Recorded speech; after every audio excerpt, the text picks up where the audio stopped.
Alright guys, welcome back to another episode. So this will be a bit of a different one because it's not based just on Richmond, which is generally what my channel is solely based on. It's just Richmond, but footy was back last night against the State of Origin, Vic versus WA up in the Western Australia Optus Stadium.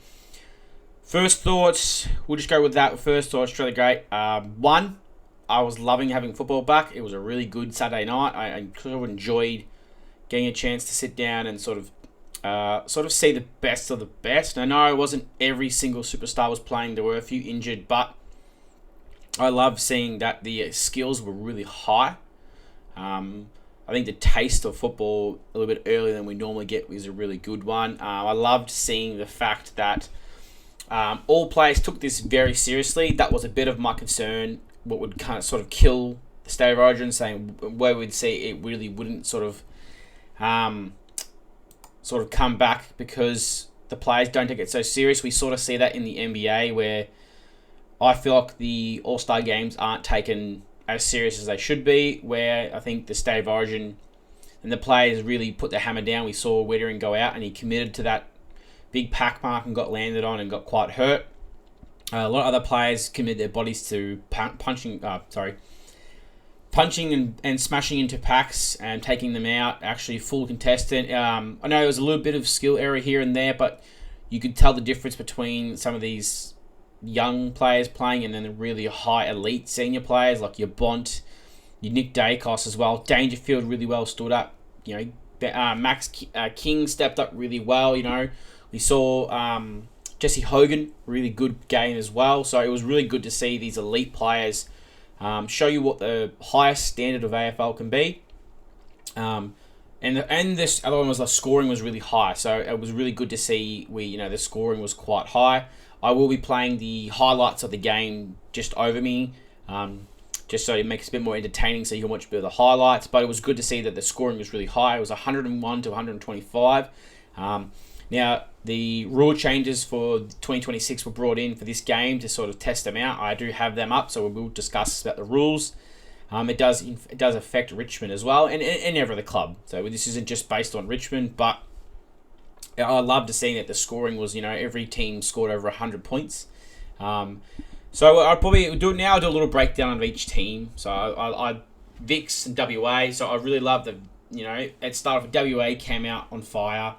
The Vix answered back really well, sort of so you could see the difference between their movement, where I felt like where Victoria was doing, foot and hand skills really good, and sort of chipping their way in. Then you could see Western Australia, they were more keen to sort of get in the open and run because they were a lot faster. And they did have that, had Charlie Kerno, like Shea Bolton, Cozzy Pickett as well. So they had a lot of fleet-footed midfield / half forwards, which was really what burnt them. But it was good to see that, and then Vic broke out really well, got a good lead. Western Australia made their way back in and sort of made it a more contest. And then Victoria's like, no, we're not going to let this slide. We're going to go back again, get them up to 20 to 30 points. Western Australia would put their hammer down again and sort of work out how to come back. Get real close to bringing the lead, sort of. I think they got down to about 8 points at one stage when the Vicks had them up to 30, and then sort of broke it back down, got them down to that low. It was 8 or 9 points, so they're really close to getting it. Missed a couple of late goals they should have got. Also Vicks, they kicked quite a fair few points, and then Victoria sort of just went, "Nah, we're better than you guys," and it's clear. So we're gonna put a foot down again. I think Dangerfield stepped up when they really needed. You could see that players were struggling. Dangerfield thought, I'd better take this. Put the team on my back and sort of just carry it. So that was really good to see. Nick Dacos was really good. I think he might have been robbed for not getting the best player for Victoria. I think he had like 30 disposals in 1 goal. Really good to see. I thought Jesse Hogan deserved that. I think he kicked 5 goals and 13 disposals. They're your 2 sort of best players. But I thought it was a really good spectator sort of thing. Crowd was packed. I think it was like 58,000. I'd love to see what the viewership was on TV. And sort of the question has now been asked by a lot of people, is it back to stay? Is it every year, every 2 years, every 4 years? I would love to see it back every year. And I don't know if it's going to be in the same format. Is it going to be Western Australia versus Vic? Or is next year going to be, South Australia versus Queensland? Are we going to move it around a bit more?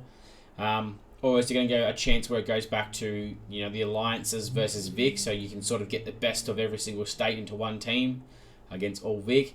I'm not sure if, in my other opinion, would be, do we need to be doing this before the season starts? Just for the fact of sort of what happened to Jacob Wietering. Could have been a lot worse. I think right now he's out of hospital. There's been no head or neck injuries. It might just be concussion. So look, he's obviously good to play for round 1, if that's what it just comes down to. But that was my big concern. Now, I did see some people blow up saying that the new the new umpire management, I think it is, or whatever, the game manager, Greg Swan, weren't to limit the time. And then they said the first quarter blew it to 43 minutes, and they weren't happy about that. Now, in their defence, that was because there's a player injured. So let's not blow up about the whole entire quarters being too long. That was a one-time thing via accident.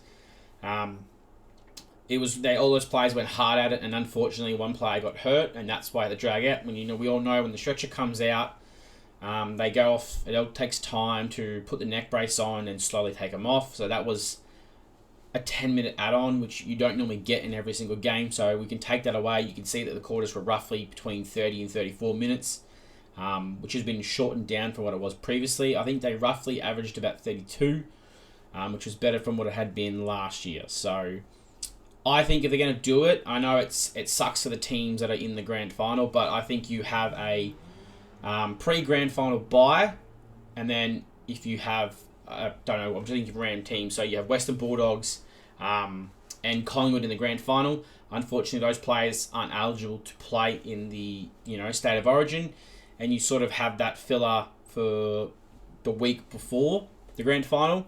I know some people I had heard that suggested to do it after the grand final, but I think it'd be a good spectator to still allow the teams that are in the grand final to rest, and then allow other players to sort of fill that week and sort of not make it just a dead week of nothing, because we all sort of want more football. So that would be my opinion on it.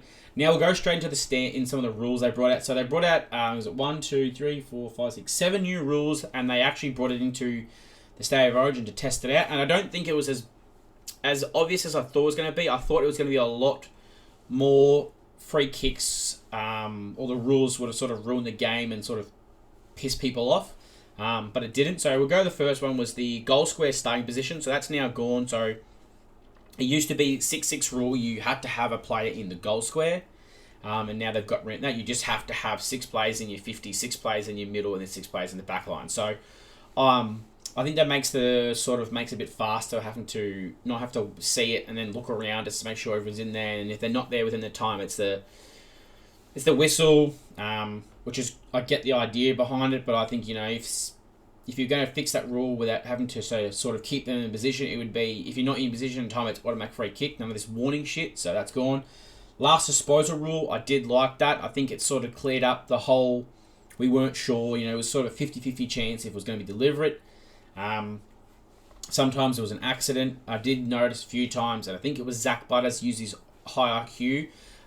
If he couldn't kick the ball to anybody, he just kicked the football at somebody and it would bounce off their leg, and it went out of bounds or it rolled out, so then it classified as last touch. I can probably tell you now, if these players are trying to find a way to sort of make that last touch rule to their advantage, we are going to see players deliberately try and kick the ball into somebody else's leg to sort of get it back into their possession for the last touch rule. But I did like it. It did sort of keep the flow going. You did sort of see the players went, yep, it came off me. We all know, go straight to defense or offense. I thought that really did speed up the game. The centre bounce contest, or the ball up, so there's no more bouncing anymore. I think that was good. It just sort of made it a bit faster. You didn't have to sort of wait from the bouncer, and then the ball sort of went, a bit more to one side of the center circle, which gave a favoritism to one side. It was just a simple throw up. I wouldn't mind if they always just did the first bounce of every game just to bounce it up, and that's it.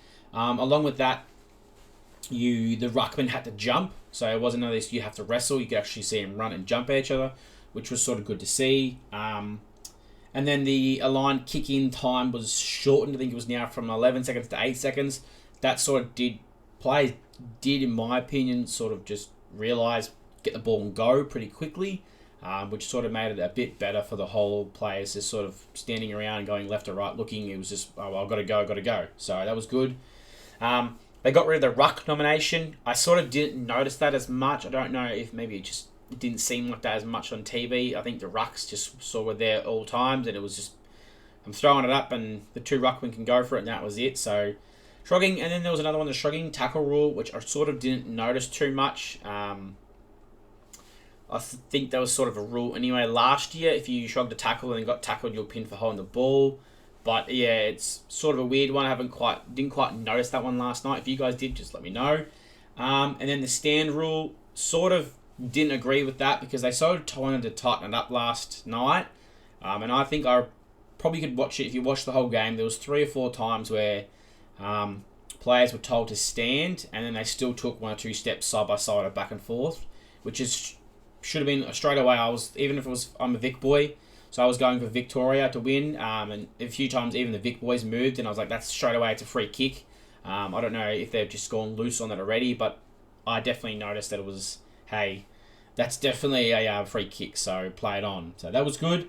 Yeah, that was the best. Now, for the new rules and sort of why it wasn't as bad, the last note I'll have on this before I end the video is that the umpires that we had for that game, State of Origin, were the umpires from the grand final in 2025.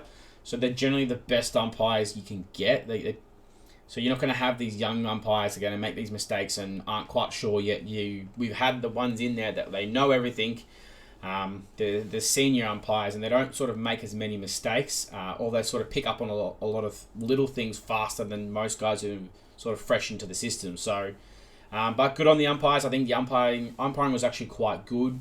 There was no bias. I know some people will say it was more Vic bias, but there's plenty of times we could all say a few umpires missed a few things both sides. So, in my opinion, we'll end it on my opinion quickly. I would say it's a tick.